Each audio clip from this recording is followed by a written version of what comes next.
So much of coaching is not about knowledge transfer. It's about creating awareness to the knowledge that you already have, surfacing it at the right time so you put yourself in a position to succeed. That starts with like redefining what you think sales is, from being that pitch man to being the guide that helps the buyer become the hero of their story.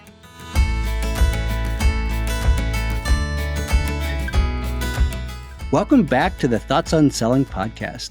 Today, it is my pleasure to have Shane Jamison on. He is a fellow sales coach, and today we're going to duke it out as to which of us thinks that sales coaching is better and more important. Short answer, we both do. Shane, who is Shane Jamison? Hey, thanks, Lee. At the core, I'm a sales guy. Ever since I could remember, most kids have dreams to be athletes and things like that. And I certainly had my share of those, but I always really wanted to be a businessman. And how I saw that, my path in was through sales. Mm-hmm. And so I've built the last 20 plus years of my career mastering the craft of sales, everything from transactional sales to highly complex enterprise sales, from being an individual contributor all the way up to leading a team of 150 plus reps as a VP of sales. So that broad range of experience and the different types of sales really has informed how I go about, one, coaching my clients, but also just how I sell. Mm-hmm. So what motivates you to coach? Well, I think a big part of mastery is not only learning and absorbing the knowledge and applying the knowledge, but also teaching the knowledge. Mm-hmm. And so as much as I love to see my clients, have success, and that's really a big driver of it, it's also a bit of a selfish endeavor because it helps me sharpen my skills. And a lot of the times when I put stuff out there, whether it's content like this or my thoughts on LinkedIn or even working with a client, I'm pressure testing my ideas and making sure they still hold water. Because so often, something I learned 20 years ago is not the right tactic to use for modern day sales. Right. And if I was teaching that, so like continuing to put it out there, iterate. And if I can't explain it to them or help them realize it, like understand it to where it resonates with that message, if I can't explain it to a 5-year-old, then do I really know it? Wait, you're not still coaching on features and benefits? Just feature dump everything. Feature, that's right. True benefits. Let's focus on features. Here's the features. Here's the latest feature I love. That's right. It takes half the time. Let's just talk about features. It's so funny you bring that up because I was just talking with a client of mine, and he's getting ready for a demo with a CEO. And it was really drilling home, like, okay, what's the agenda for this? And he's like, well, I'm just going to do a demo. Okay. You've got a lot to there's a lot of features to demo. Like, what do they care about? It should be no more than 2 or 3 things that you're demoing in that. You can always talk about other stuff and be reactive, but there are 2 or 3 priorities that he has top of mind or she has top of mind, and that's all you talk about. And I think that's should be drilled down all the way through to even like the lower level titles that you're demoing. Yeah. If you're demoing a user, they're much more in the weeds. A demo is not a training session. And that's what you have to get into their heads. It's like, you're not there to show them everything it can do. You're there to show them how it's going to help them. That's a great point. It's not a training session. One of my favorite coaching clients, he's an enterprise rep at a big company, 3 letters, I won't mention the name. He used to be in medical device sales. And he completely gets it, right? Patient is open, in the operating room. Do they care about the features? Are they evaluating this device versus that device? The doctor wants to know one thing. Will my patient live? Right? What's the desired outcome? Features don't matter. That to me is the trick. And it's one thing as a seller that I believe I'm really good at. And my kind of superpower is honing in on what is that desired outcome and then just reiterating it through the entire sales process. Yeah. Every time we talk about something, I want to tie it back to that one desired outcome and help them realize how that connection is made. And if you start talking about a bunch of different things, then all of it's just nothing and they don't retain anything, right? I like to say what happens in vagueness stays in vagueness. So we have to be. I love that. I've never heard that before. I love that. It's so true. Yeah. Because without clarity, you can't make a decision, right? You can't take action. Right. And so that's our job, is to provide clarity. And my job is to, for our clients and whoever I'm working with, their job is to drive that prospect to a decision. It's not to get them to say yes. If that's your goal, you're going to do and say things that aren't always in their best interest to manipulate a yes. But I want them to say yes or no. As Jeff Lipsius says, the purpose of selling is not selling, it's buying. Yeah. right? I love that. Right. So, I mean, salespeople who are so focused on selling, they'll get to the yes, no matter whether a yes is appropriate or not. In fact, I take it one step further. Jeff has been involved in the Inner Game Institute since it started. Tim Galloway wrote the book, The Inner Game of Tennis, in the 70s. And not long after that, Jeff has been coaching on the inner game for a long, long time. And I'll take it one step further. The purpose of selling is not even buying. The purpose of selling is delivering results, right? When a customer buys, that's the start of their process, not the end. Right. So the purpose of selling isn't even buying. It's actually delivering the results. What are the outcomes that are delivered? Yeah. That's exactly right. And I think we lose sight of that because, especially a lot of my clients are in the SaaS technology world, and a lot of them sell it because they like the product and they think it's cool. And then we get carried away with all these cool features. We think that's what sells it. And it never is. It matters, right? Those things matter as long as it's driving the outcome and how they connect to it. But if we lose track of that, then who knows where, what I do know. What will happen is they will ghost you. They will, move through the process and then say no, like if we never make it impactful. Right. There's well-proven retail theory that says one choice probably isn't enough. 3 is probably too many. And 5 or 6 or 10, right? You walk into Best Buy and you see 50 TVs and you go, I'm just confused. I'm leaving, right? If you walk into a boutique shop and they have 3 TVs, good, better, and best, you go, well, I can't afford best and I don't want good. I'll take the better. Right. I mean, that makes perfect sense. And the same is true for customers, right? If we drown them in details, they don't know how to make the decision. Matt Dixon in The Jolt Effect detailed that pretty thoroughly. It's like, don't give customers information. They already have it. Help everything's them with available out. Right. Everything's available online today. I mean, this is the same thing I think for my business. Any content you're going to get with me, if you don't want to pay, you can probably find it online somewhere. Right. It is available. I'm not reinventing the wheel. Either I've done it or someone else has put it out there. Yeah. And you're more than welcome to do it.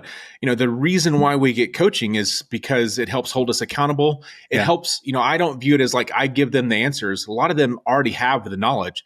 Just about surfacing the knowledge in the right moment so that they can put themselves in position to win, to be successful. They need a nudge, right? So for me, coaching is a lot of coaching for me has to do with alignment, right? Does the person that I'm talking to about a coaching opportunity have a similar value system that I do, right? Do they think about selling the same way? Do they think about result-oriented selling? Do they think about outcome-oriented selling? Or do they just want to ring the bell? If they just want to ring the bell, I don't really teach transactions, right? Right. But if they really want to have an impact on their customer's business, then, okay, that's necessary but not sufficient, right? I have to want to actually get along with my clients, right? Because I tell them, anytime, day or night, you need me, you call me. And I had a coaching client this morning say, I need to call you later on this week and talk about something personal. I said, great. All right. 100%. I think that's when I was a leader, right? And how do I motivate people? I think you have to connect people to a purpose greater than themselves. Like the carrot is only going to motivate them so much. The stick's only going to motivate them so much. So they've got to have a greater purpose. And a lot of times that greater purpose is personal. It's not just about like how great our company is and what we're trying to accomplish as a company, but really understanding what they want to get out of life. And I think more people need to look at it like that. And a lot of clients I have that have leaders that, a lot of them just aren't even interested in that. They just want to, you hit your number, you manage to express it, you put me on a deal, and that's it. Yeah. And that's sad. Yeah. I just had Troy Meadows on for a podcast a couple of weeks ago. We talked about the why, right? He's an ultra marathoner, right? Oh, wow. He runs 75 miles, in the woods, right? And you have to have a pretty damn strong why to get past mile 12. Man, that's the truth. And he does a lot of content creation. He runs a creative agency. He does content creation for sales enablement, among other things. We talked about the why, and you have to have that strong why. If a salesperson doesn't have a strong why, if they're just there to ring the bell, if they're just there to make money or go to President's Club, okay, that's okay. But I use the example of a banner that sits at Merck's headquarters, Merck, the pharmaceutical company. You walk into the front hallway at Merck, and the visitors counter is over here. And the main hallway entry has this sign over the front, or it did last time I was there. that says, if we don't act quickly, 4 million mothers will die. That's Right? emergency. Think about being a Merck employee walking under that banner in the morning and saying, I'm going to go stand up by the water cooler and take an extra cup of coffee. No. Right. Now take one step back. I'm on the key account team for Merck, and the database rep is going, I'm not sure they're interested. It's like, I don't care whether they're interested. You align to their purpose and see if you can help them in that purpose. They may not be interested because you haven't connected, Oracle 11i to what they're trying to do, right? Mm-hmm. Will it help them achieve their mission more quickly and more thoroughly? If the answer is yes, they're interested. Yeah. Yeah, 100%. And that's what our role is. And I often say to sales guys, it's like we have to find their why without necessarily asking for the why. Because when you directly ask someone, why do you do this? They don't, it's a pretty superficial answer. So we've got to find other ways to get through that. And the other part to the why is often when someone says they're doing it this way because of so-and-so, when you ask why, like they get defensive and they feel like they need to entrench. And part of our job is to get them to open up and share their root problems, their real problems, so that we can start to solve them. And that's one of the things in sales is that difference between inbound and outbound sales. Inbound, so often, they have a clear understanding of what their problem is. And they're actively looking to solve that problem. It may not be perfectly defined, but they have an idea. On outbound, they just have this sense, this vague sense that things aren't right. They're not sure exactly what the problem is. So our job in outbound is often to become a problem surfacer before we can be the problem solver. Right. And what I found, especially in the last few years since we've transitioned from kind of like this freewheeling spending and people were just kind of clerking deals to now we've got to actually surface it. They're treating outbound like they would inbound, and they're trying to solve a problem before it's ever clearly defined. And then they get through the process and they're like, I don't understand why they didn't sign up because it had all this ROI, it did all these things. And it's because we never define the problem. It's one of the first things I look at when we do a deal review. What is the problem in their words that they defined? Right. Is there a compelling event? Is there an anchor to hold them to their results and create a timeline that actually works for both parties? I love that phrase of clerking a deal. I worked with a key account director many years ago who told me, I didn't really want this job, but they said I had to take it. He goes, and my job is just to fulfill demand. Mm-hmm. I said, dude, if that was your job, you would be a fax machine. Right. Your job is to go into John Hancock, which was his account, and create demand. Help them see different ways of running the business that they weren't aware was possible. Right. And that's where you get multi-million-dollar deals that actually change how the company operates. Yes. Transforms it for sure. That's what excites me selling deals is like that opportunity to deliver real transformation. Yeah. So I'm just in conversations now with some coaching clients about base hits and home runs. Right. Let's get a bunch of base hits. That's going to get you to your number. And let's identify some home runs. And a home run can either be financial impact for the salesperson. It could be financial impact for the customer. It could be something other than that. It could be just setting them down a new path. It could be a $50,000 deal. It's a home run because it changes how they think about doing things. Where, like $50,000 might be mouse nuts normally. Right. And, we all calibrate based on, if you're selling $50,000 things on a regular basis, then whatever. Yeah. So here's a question for you, Shane. And it's a loaded question. And I'm loading it for both of us. So do you think that sales organizations do a good job of coaching? And if not, why not? Yeah. So I am biased. And by the way, why do they suck so bad at it? Right. So this is something I was talking to some friends about probably last year, but it was really eye-opening to me. And I think there's a couple reasons. In general, I think no, they're not good at it. And that's supported by the stats. Yep. 80% absolutely. Of sales leaders say they coach, 30% of reps say they get coaching. Right. Why is that? Right. And there's lots of reasons for it. But I think one, they have not seen and they have no idea what good coaching looks like. Yep. They didn't receive it. They were successful because they executed a plan that worked for them. They were lone wolves. Right. Whatever it may be. They found some success that way, but they never understood how you teach others that. Look at Michael Jordan, right? Right. He was always talked about like greatest player ever, not a good person to learn from. He would beat you down. Yeah. And so that's where I think the majority of them are. And a lot of them were promoted because they were on the right side of demand. And now they're in this role. Yep. And so what happens when they get in that role, I think one of two things happen. They revert to what they know, which is like, put me on every deal. I'm going to get on the call. I'm going to take over the sales process because I'm a great salesperson. Yeah, so much for actually coaching. Yeah. But you got to teach a man to fish, right? Like Yep. otherwise that doesn't scale. And that's not Yeah. the reason why you're in that role, is to now be involved in 5 times as many deals. Right. So again, teach a man to fish. And the other is they go to managing spreadsheets and just looking at metrics and Right. sort of that Reporting up. Exactly, reporting up. And so I think those are the 2 defaults they go to. And so I think it's important that, they don't know what they don't know. So the organization should find a way to enable them to be better coaches, right? Yep. The second is, I think that, there are people that just don't want to do it. Like, I think that they're not interested in being a coach. Yeah. And for me, I realized it very early on, in that I always thought, like, okay, if I wasn't in sales, if I wasn't leading people, what would I want to do? And what I'd want to do is coach. Like, I'd want to coach sports, right? Like basketball, football, something like that. That didn't pay enough, not the level I had the skill to do it. Wait! I thought U13 soccer coaching is a very good paying job. Yeah, that's not it for me. So, and I had a bunch of friends that are involved in high level football coaching in college and the pros, and I saw that pretty early on. I was like, that looks like a lot of work that I don't want to do. Right. You really have to eat and breathe it.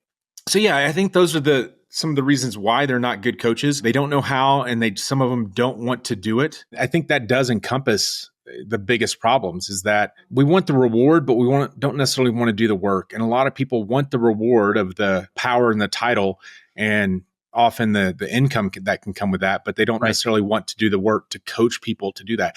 And to me, the trick is this: it's doing the fundamentals over and over and over and over again, right? You talk about John Wooden and you look at how he started every basketball season. What did he do? He taught them how to tie their shoes. Yep. Like, you've got grown adults, men, that they're going, okay, what you want to do with the laces is this. And why did he do that? Because if your shoes weren't tied properly, you'd get blisters. If you get blisters, you're not going to be as effective on the floor, right? Like, so it all led up to that. And so we have to be, we need a playbook. You need to understand what we're running and why we're doing these things, and then continually going back to it.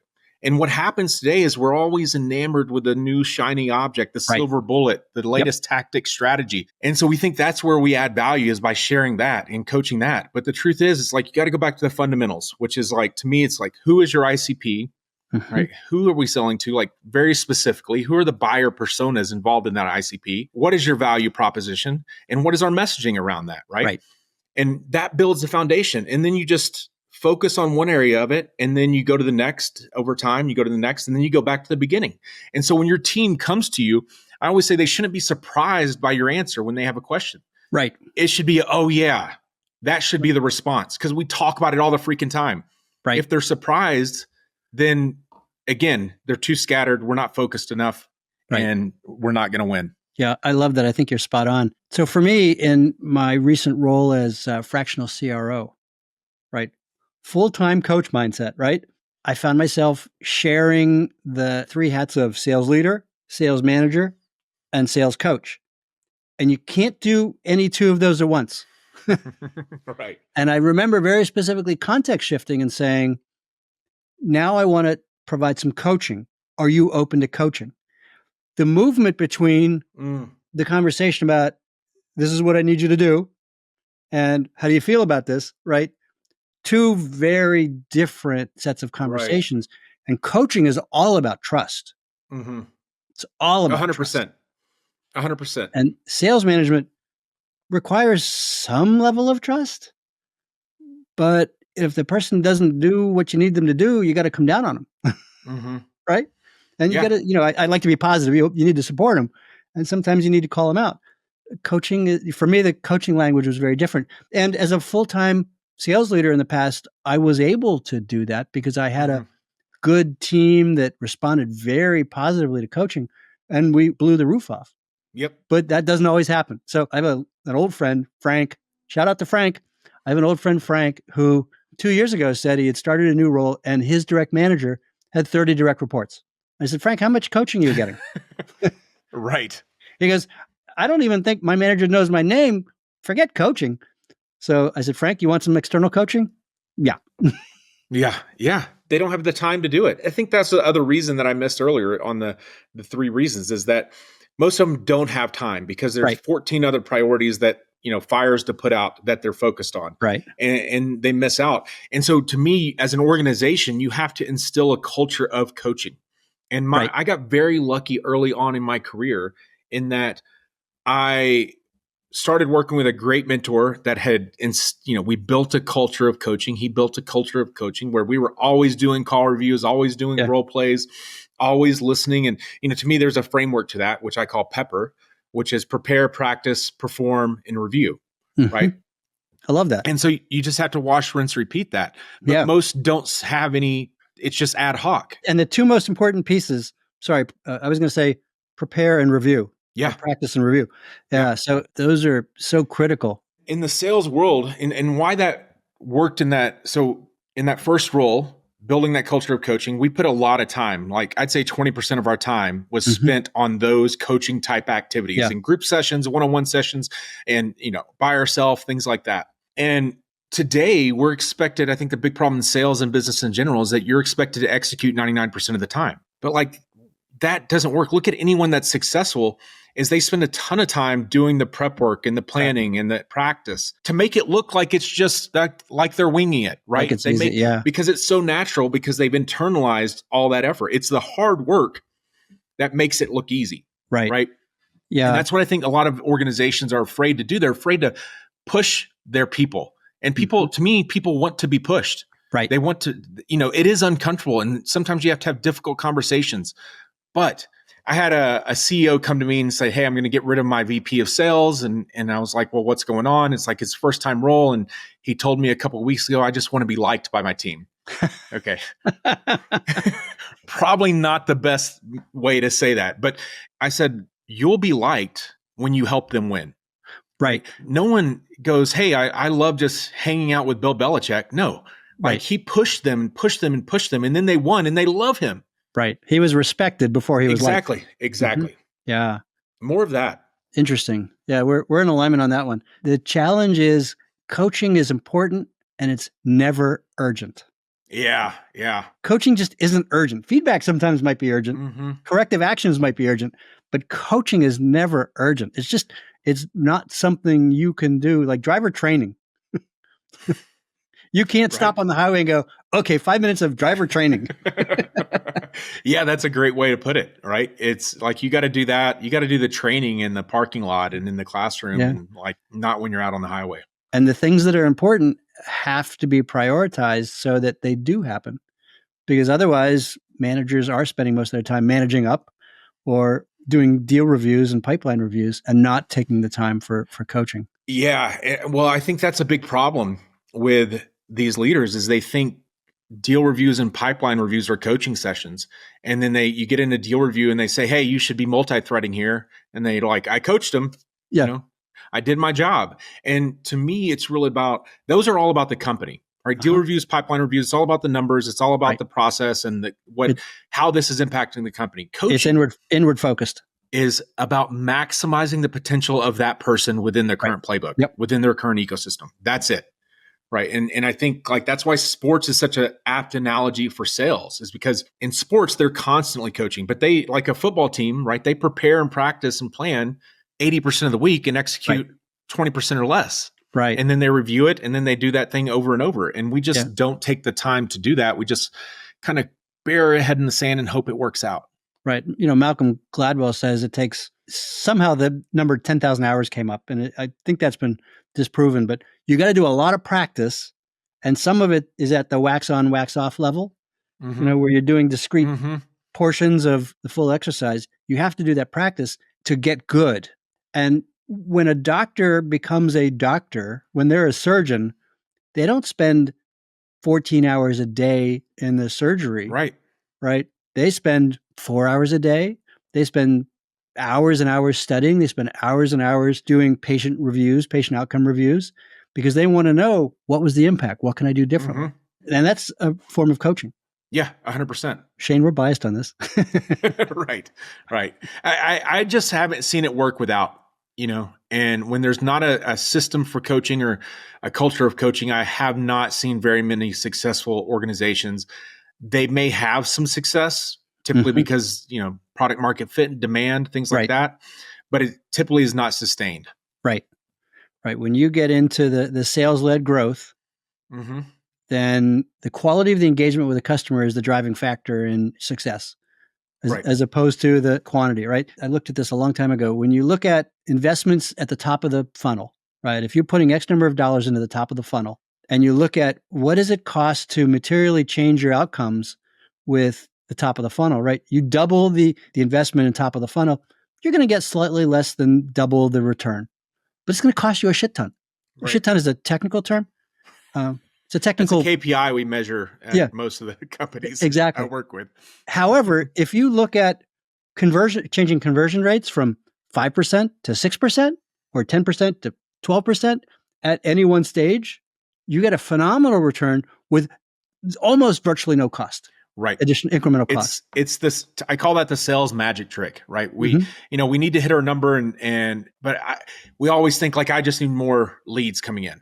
Right. I just need more leads coming in. More better. We need more better. Right. You can do like 10 times the effort to get to that result. But if you just go in and do tweaks, you can do like incremental increases at each stage. Right. And then that gets an outsized return. And so it's like a magic trick. We don't have, but here's where that breaks down and why most people don't understand that is because they don't know their numbers. Right. I ask most salespeople and leaders as well, like, talk to me about your numbers. And they can give you what their goal is, their quota. Right. They can give you what their attainment is. How many of these leads are we converting to intro calls? Are we converting to, discovery calls? Are we converting to opportunities and demos and negotiations? Like they have no idea. And why? And I'm shocked at that. Exactly. And why? I'm shocked at that because that's happened in maybe 2 companies I've been a part of. And most of the time I just had to do it myself. I had to go in there and take control and say, I know y'all aren't talking about this and not doing it, but this is what I need to be successful. Right. We're in alignment on that one, that there's so much that goes into play. And then a rep is either handed a name or they create a name, right? They do their own pipeline development. And if they don't have the ability to personally undertake the activities that move a prospect forward or an opportunity forward, they're not going to come up with a change organically. They need the pitching coach standing there saying, you broke your wrist there again. It's one of the things that I do is like, first thing we do is like, we're going to break down your numbers. You're going to know them. You're going to understand how to back into that number all the way down to your activities that you need to do on a day-to-day basis. And what happens is they just tend to throw it all out the window. But what happens is if I come in there, your numbers, and then we are reviewing, like we're saying, okay, we're getting a bunch of discovery calls, but they're not converting to opportunities. Now I can go back and look at what we can do. I can be very prescriptive as to how we approach that problem. But if you're just saying, I want to hit quota and I don't know how I get to that, where do I start? Where do we even begin on the coaching scale? Let's talk about coaching to numbers. Yeah. So here's a conversation I had with a coaching client. I'm feeling a lot of pressure. The company is crawling at my butt. The sales leadership is crawling at my butt. Everybody wants to go out and pull numbers into the first half. And I said to him, I understand that pressure. This is a field rep who has a half a dozen accounts. He's the account manager for those accounts. So he owns those relationships. And I said, if the company wants you to go and push the latest thing, whereas 2 generations prior still works, current generation works, the generation about to be released isn't yet certified to work, you have to be authentic to the customer. You can go and have the conversation with them about the opportunity of upgrading to the current thing or of upgrading a little bit later this year to the new current thing that isn't yet certified. And you have to be authentic because this is not a transaction. This is a relationship. And then you can go back to your management and say, yep, pushed it, did it. I know the platform is fully depreciated.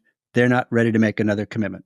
And of course, then the question is, okay, we need to help. Who should we talk to? How do you handle situations like that where potentially the expectations of management might diverge with what you think is the right thing for an individual to do?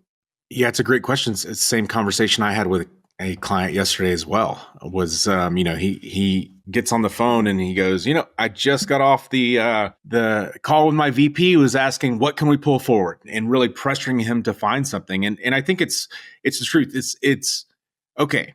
I don't think that's a bad question to ask. And it's understanding, like, is there some kind of urgency that we can create or that they have in their situation, right, that we can tie to and help them sooner than what we originally thought. I think that's something that you should always be thinking about throughout the process. Is like, well, we'll do it 6 months from now. Okay, what's going to change in that time, and why not do it now? And the truth is, especially when you're selling to businesses, the reality is they have competing priorities and competing initiatives.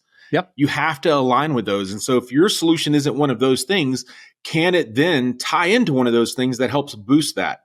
And if that's not the case, then we can't push, because, like you said, then it starts to become transactional. Then I'm trying to manipulate them to say yes. And, slick talking people often can. The problem is that sets you and your company up for failure in that situation. It sets your client up for failure. And that's not what we want. So I believe that's a good question to ask throughout the sales process and finding ways to do that. But if you're making it forced or pushy, then I think you're going to be in a rough spot going forward. Yeah, I've seen that not work in the past. I won't mention the company, but it was Oracle. There was a head of sales who said, 80% of the business we close in May at the end of our fiscal year isn't in CRM the first week of May. Ooh. There's a lot of placeholders. And as someone, by the way, who was judged on placeholders, that hurt me a lot, right? Because I was in sales enablement and I would track opportunities, and then poof, they would all disappear. Right.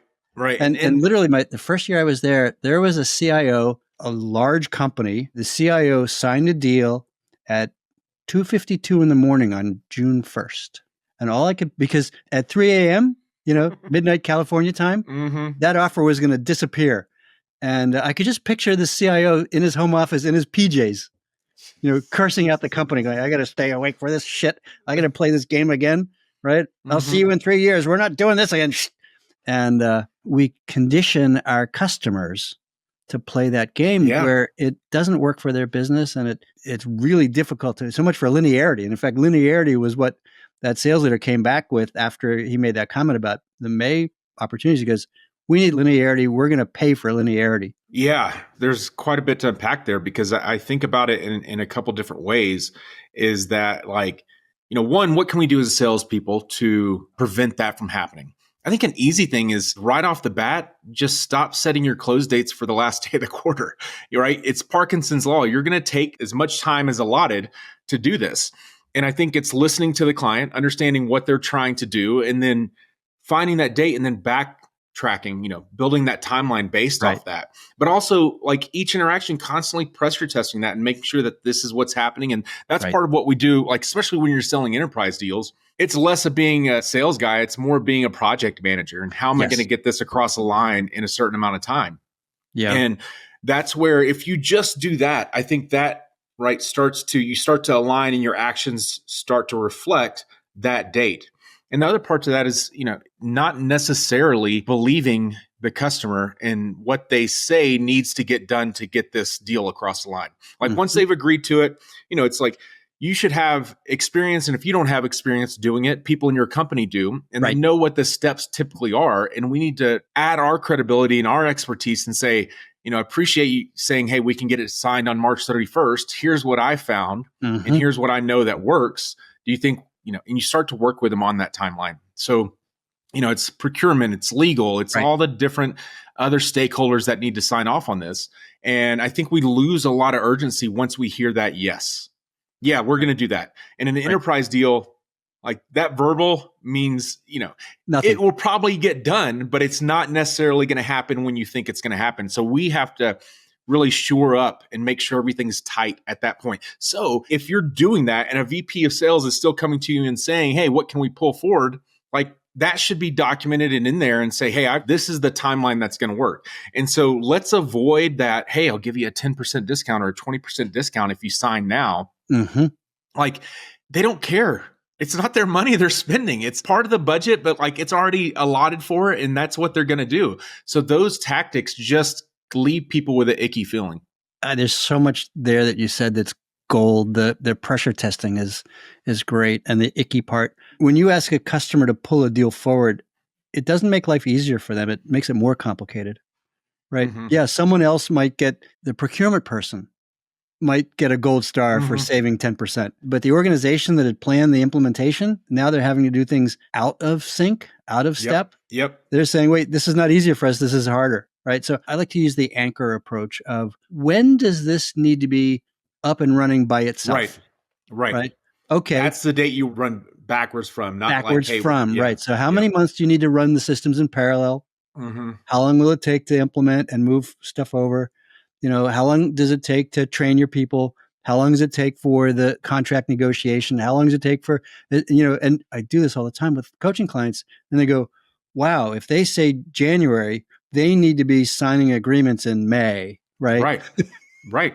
And when you do that, then it becomes like, hey, we can get a signature. We can work around payment issues, like, things like that factor into it. Like Mm-hmm. you can start to work through it. But like building out that timeline Mm-hmm. and then working through that, it's still going to fall apart. Like every deal is going to have changes and road bumps. And rarely, the only deals that really happen like that are bluebirds, the ones that they've already decided and now they're ready to pull the trigger, and like you can just send over the paperwork and it gets signed. Yeah, right? You just happen to be standing in the lobby when they make the decision. Exactly. And that is, that's, you just have to know that going in, and knowing that like, hey, it's going to fall apart. Things are going to change. But that's why if you're just setting it for the last day, the close date for the last day of the quarter, then it's at risk for that quarter. Right. But if we say, hey, we can get this done March 1st, then when we got a month of buffer. Right. And then we don't look like fools when we go to our execs and our board and say, hey, we're going to close this. And then, sorry, it pushed. Right. That's not a fun conversation when all those things are in place. Yeah. I love keeping salespeople focused on the outside in view. If your customer says they need to have it up and running and functional as of January 1, when they say, we can't meet this week to talk about this, how about in a month? You remind them, we've got a critical path that we've worked out together. You told us what it worked. Does that still work for you? Or do you want to reprioritize? Or do you want to put that implementation date at risk? Now, usually they see you as being on their side. You're advocating for them with regard to their internal process, right? You're the change manager. Yeah, you're collaborating, right? We're creating a solution together. We're not saying, but you said this, so you got to do that. Right. It's right, because shit happens, right? Right, it happens. It does. And I think that pushy type sales where it's like, hey, can we pull this forward or get this done now, get them to say yes, that's that, stereotypical used car sales guy tactic. Yep. And we can't, it can work in B2C. That is not, it just doesn't feel good. It's not a way to act. In B2B, it just does not work. I have no problem going to a customer saying the organization is willing to offer, an incremental discount if you can act early. Yep. If not, no harm, no foul. Let's move on. Exactly. That should be the approach, is no harm, no foul. I'm going to throw this out here. If they bite, fantastic. If not, totally understand. It's not even a matter of bite. It's a matter of, it's an opportunity. If you think you can take advantage of it, yes, great. If not, again. But the risk I find in it, though, is that when you say, hey, you'll get a discount if we sign now, and then they don't, they still want that discount 2 weeks later when they sign. So are you going to pull that off the table? Yeah. I mean, I saw a lot of that over the past 2 years as sales were getting more difficult and companies were getting more anxious. It's like, well, let's see if we can pull them in earlier. Let's see if we can get them to commit to this. And I heard a number of companies essentially say, it's just not that important to us to do that this year. We'll get that in the next cycle. Thanks for the heads up on the discount we should expect next time. Right. Oops. Exactly. Oops. Yep. You're negotiating against yourself. Exactly. You're setting up the low bar. But it is interesting. So Shane, I don't know if we talked about this before. What do you love most about coaching? Let's get personal. There was a moment when I was a salesperson and I had some success and I was still having some success in this new role, but I just didn't have that fire. And I was an individual contributor. And I thought like, oh, what else could I do? And the number one thing I thought of was like, oh, I'll go be like a high school football or basketball coach or something. And then that's when I started to think about like, because I had been a VP of sales and that was a big part of it. And that's really what I loved about the job. I didn't like a lot of the other BS, but I liked the coaching and being able to help this person maximize their potential in this current situation, right? And more importantly for me, it was how can I set them up so it makes their life better? I think sales skills are life skills. And I think so much of what we do in sales translates to a broader life. And so that's what excited me, is like being able to, help someone realize their potential. And sometimes it was like, hey, this isn't what you should be doing. Like, I understand the paycheck's important, but like you can force yourself to do it. You can be that person. Yep. But you're going to be miserable. So let's coach to a plan that gets you to where you want to go. So when I had that realization, that's when it's like, okay, I still love doing sales, but I felt like I was just doing it for a paycheck. Yeah. And then it became like, how can I factor this coaching into my life? And so that's when I started doing more like ad hoc coaching. I was very lucky. When I was in San Francisco at a startup, I met a guy named Dan Martell. His company was just purchased by the company I was at. And so we were onboarding at the same time. A little bit different. He had sold his company for millions but he was onboarding with the company. And what was great about that interaction and that meeting is that his company was sold to this company. They brought him in and had him doing like just basic stuff that really didn't float his boat. And he had already sold a couple companies. And so he said, you know what? I'm going to walk away from my earnout and I'm going to go build this other thing. And the thing that he built was called Clarity.fm, which was a service that allowed startup founders to connect with experts in their field. Wow. Right. And so sales or HR or marketing, whatever it may be, and they could pay you for an hour of your time and they could talk to you about that. And so he put me on that platform. And so that I had the IC, which I like. What I liked about that was I had control. I wasn't having to manage spreadsheets and, talk to boards and do all that. I had control of my day to day, but then I was still able to get my fix on a regular basis of coaching and sharing my expertise. And I think a big part of mastery, like I'm a big believer in like, you've chosen this craft, right? Sales is a craft and you want to master that craft. Like a big part of mastery is not just learning and applying, but teaching it. Right. And that's what we want to be able to do. And that's what, so much of my coaching is a selfish endeavor, right? It's me, it's me putting my ideas out there and saying, oh, am I full of shit? Or is this, really something that works? And, Shane, we don't swear on the podcast. Yeah. Well, you can edit that one out, but that's what it comes down to, right? Is it makes me feel good to help them out, but it also shows that like, it's a stack of proof that I'm building that I know what I'm doing, right? And I don't give advice for things I haven't done or experienced before, but sometimes how you say it, maybe I hadn't thought about it and I'm not communicating in a way that is, I can explain it to someone like they're 5, right?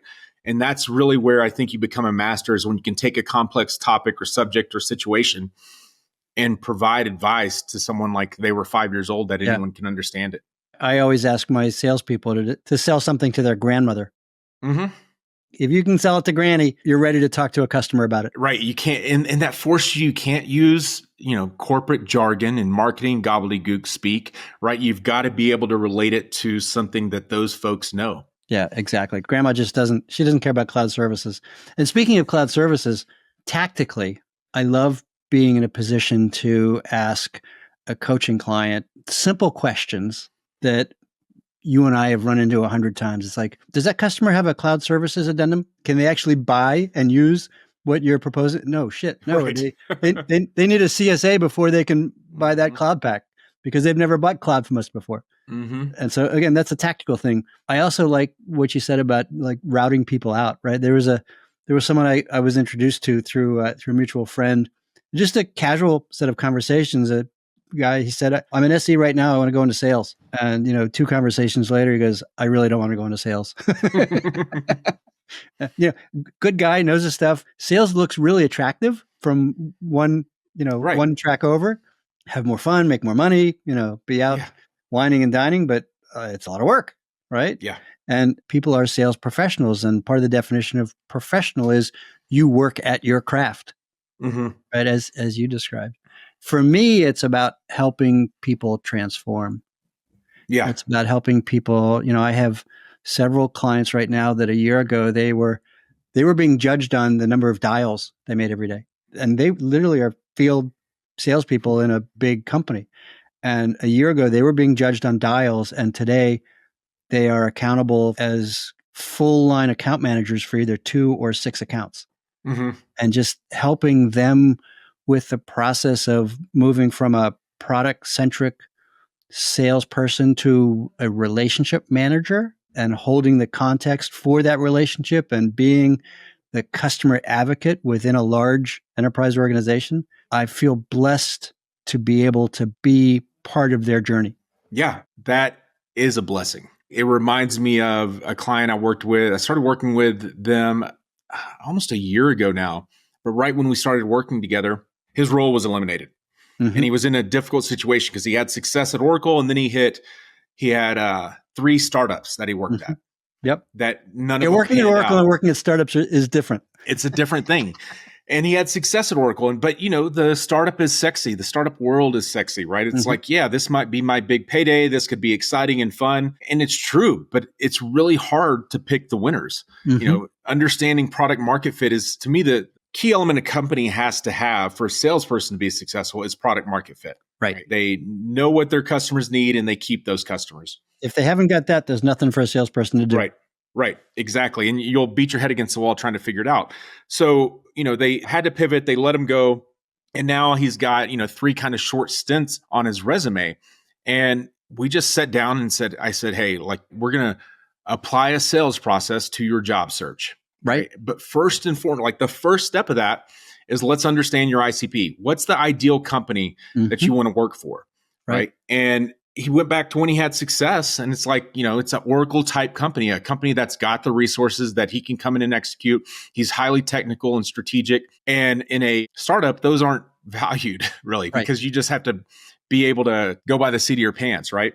Fly by the seat of your pants. And so we identified that. We identified not only the type of company, but also the type of boss that he wanted, the type of sale. Do you want something that takes 9 months, or do you want where you can get quicker wins? Because I think understanding sales cadence and your win cadence, your personal win cadence, what floats your boat. Right. Some people love that. Right.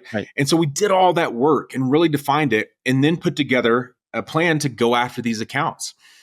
So he goes through a bunch of different processes and there are a lot of hurdles. But when he had started, he said, hey, we had planned 6 weeks that we were going to initially work together. And I said, what would be success? He's like, having a new job in 6 weeks. And I was like, that's going to be pretty tough. Week 7, he had a new job. And a few months later, he's in the job and he's talking to me and he's like, I don't know what is it, Shane? This is just, everything just feels so comfortable and easy. The job is hard. I mean, it's what he's doing is hard. I go, it's because you did the work. You figured out where you would succeed and you put yourself in that position. Now, you can just focus on doing what you do best. You're not in a position where you feel like you're speaking a different language from the people that you're working with, right? And that was the key element. It's just doing the work. And again, I believe a lot of what I accomplish in life, I try to apply a sales process to it as much as possible. What an awesome success story for that client, right? You weren't coaching him on how to sell. Right. You were coaching him on who to be.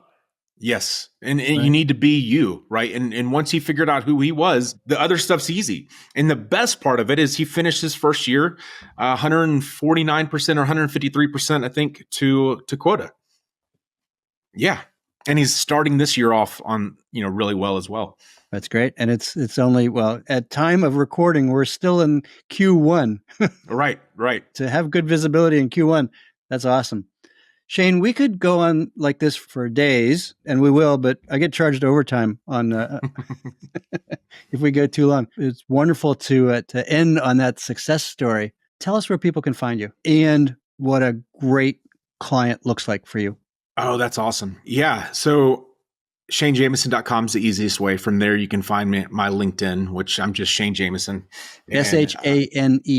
JAMISON. Most are with an E. Mine is with an I. I post regularly on LinkedIn. And I think my ideal client is going to be a rep that's in the first 5 to 10 years of their career that's maybe had some success, but is kind of stalled or has hit a plateau. Because my style is not to drill you on how to sell, but you need to, have some understanding of what you do well. And my approach is really just to bring that out of you. I think so much of coaching is not about knowledge transfer. It's about creating awareness to the knowledge that you already have, surfacing it at the right time so you put yourself in a position to succeed. So that's where most of my clients lie. I do a lot of work with mentoring and working with organizations that help people break into sales as a career. But yeah, it's really, that starts with like redefining what you think sales is, from being that pitch man to being the guide that helps the buyer become the hero of their story. Mm-hmm. Buyer be the hero of their story. That's awesome. Shane, just a couple of key points that we touched on, some key takeaways. To sell is human, to echo Daniel Pink and his book, To Sell is Human. Be a human being in sales. Yeah. Don't be the extension of the finance organization in whatever company you work for, but be the advocate for the customer. And for those who want help being their top performers, there are those of us available who thrive on helping salespeople to be higher performers, to achieve what they really want to achieve. Shane, 100%. Thank you for your time. Always a pleasure. You got it, Lee. Thank you. Thanks, Shane.